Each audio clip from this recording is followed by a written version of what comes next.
Onde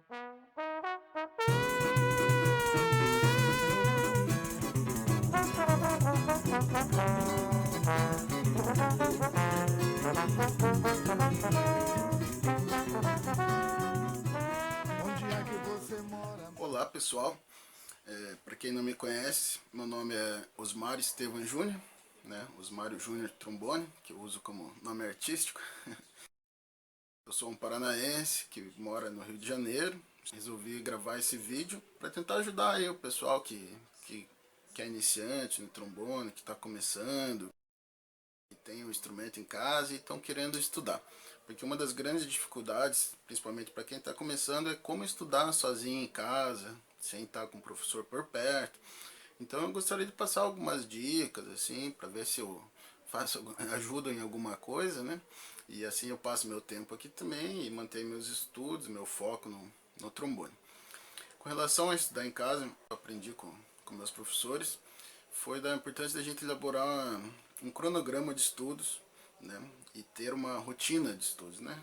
Eles falam muito nessa palavra rotina, né? Mas o cronograma é exatamente o passo a passo que a gente vai seguir quando tiver que sentar para estudar, né? Então a gente pode elaborar esse cronograma de várias maneiras. Assim, o modo que eu faço, né, que eu aprendi com o Silvio Spolaori, meu querido professor lá de Curitiba, abraço ao Silvinho, né, foi começar sempre com relaxamento corporal, né, fazer alongamentos, né, eu valorizo muito a técnica da Alexander, né, e quem não conhece, anota aí técnica da Alexander para dar uma pesquisadinha, que ela é relacionada a gente evitar qualquer tensão desnecessária, né, porque é muito comum a gente tocar tudo tenso, mas relaxa, né, é uma técnica de relaxamento. E qualquer outra escola assim relacionadas ao yoga, ao tai chi chuan, essas escolas orientais também ajudam muito nessa questão de preparar o corpo para relaxar. Então a gente tem que relaxar, tem que alongar e tem que ter uma consciência corporal, tem que sentir como é que os músculos estão trabalhando, principalmente os músculos de ombro, de braço, que a gente força um pouco mais, mas também pernas, né? E trabalhar a postura. É sempre bom também ter um espelho à disposição para ir melhorando essas coisas. Mas no cronograma, então a gente começaria fazendo alguns exercícios, né, alguns alongamentos, e depois disso passaríamos para uma parte de respiração. Tem uma escola grande de respiração relacionada a essas terapias orientais, né? Alguns exercícios podem funcionar para um, não funcionar para outro, mas é importante a gente sempre ter consciência da respiração, né? A gente toca um instrumento de sopro, né? Lógico que a gente precisa de ar, né? Mas respiração, quando a gente fala nesse contexto do estudo do trombone, não é só fôlego. A respiração principal que a gente tem que entender é a maneira como o ar sai da gente e entra dentro do instrumento para produzir o som da melhor qualidade possível. Não, a garganta aberta, por exemplo, que falam tanto, influencia diretamente na sonoridade.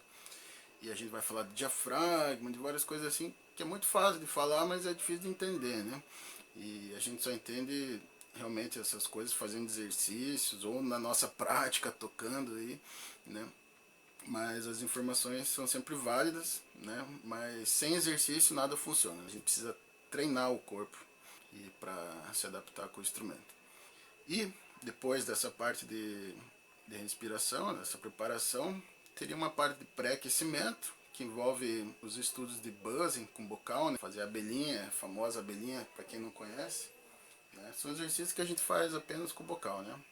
Assoprando, produzindo sons, vibrando os lábios, mas não muito, não se faz muito buzzing, né? Porque ele é um pouco perigoso, assim, algumas pessoas têm dificuldade de afinar as notas, né? Então o buzzing pode levar às vezes para uns caminhos meio tenebrosos, assim. Então se você tem muita dificuldade de afinar a nota fazendo buzzing, calma, né? Às vezes não precisa nem fazer por enquanto, mas é importante fazer do modo correto, né, com a posição da língua correta, e vai ter exercício. Eu vou mais pra frente vou gravar um vídeo explicando melhor essas coisas, né, da postura do bucal e o trabalho que a língua, onde a língua tem que se situar. Depois do buzzing, né, que seria um certo pré-aquecimento, né, e a gente vai fazer alguns exercícios que toca no trombone, depois faz no bucal, toca no trombone, bota no bucal, essas coisas assim. Depois dessa parte, a gente ia começar o aquecimento, que que o aquecimento faz parte dessa rotina, né? Um dia eu vi um vídeo do professor Carlinhos Freitas, né? Ele separando, explicando bem o que é aquecimento e o que é rotina, porque muita gente entende a rotina como aquecimento, né? Mas o aquecimento é realmente como se fosse um esporte. Antes da gente ir atacar direto, sair tocando, ou então sair estudando um monte, a gente tem que dar uma aquecida antes, tem que dar uma preparada antes. E eu lembro do meu querido professor de São Paulo, o Paulo Malheiros, que ele falava, ele perguntou uma vez, se você tiver tocando um baile até as 3 horas da madrugada e no outro dia tiver que tocar às 8, você não vai ficar meia hora aquecendo, né? Porque você já vai estar ali, né? Porque o aquecimento também, ele não é para cansar o músico, né? Ele é pelo menos, ele é para preparar o músico para tocar. Então tem muita gente que às vezes faz um aquecimento muito intenso, daí quando precisa tocar já está cansado. A gente tem que entender o aquecimento, né, como uma parte preparatória para o estudo, mas lógico, dependendo da situação, ele vai funcionar como um estudo também, porque ele vai melhorar a nossa sonoridade, né, enfim, vai melhorar a nossa respiração. Tem uma coisa fundamental no aquecimento que é a flexibilidade, né? Flexibilidade é a capacidade da gente tocar, quer dizer, as notas graves e as notas agudas sem grande sofrimento, sem grande deslocamento, tentar estudar muito flexibilidade para ter o máximo de tranquilidade para fazer essas transições. Mas não é só isso, tem outras coisas relacionadas à flexibilidade, inclusive algumas técnicas mais avançadas de shake, trinado labial, etc. E ter uma boa flexibilidade vai dar muita agilidade para a gente tocar uma série de coisas. Depois disso vem a parte mais técnica de estudo de métodos, onde a gente pode trabalhar com Arban, com o método Gagliardi, com vários métodos, enfim, né? O Arban ele é bem legal porque ele foi muito bem pensado, né?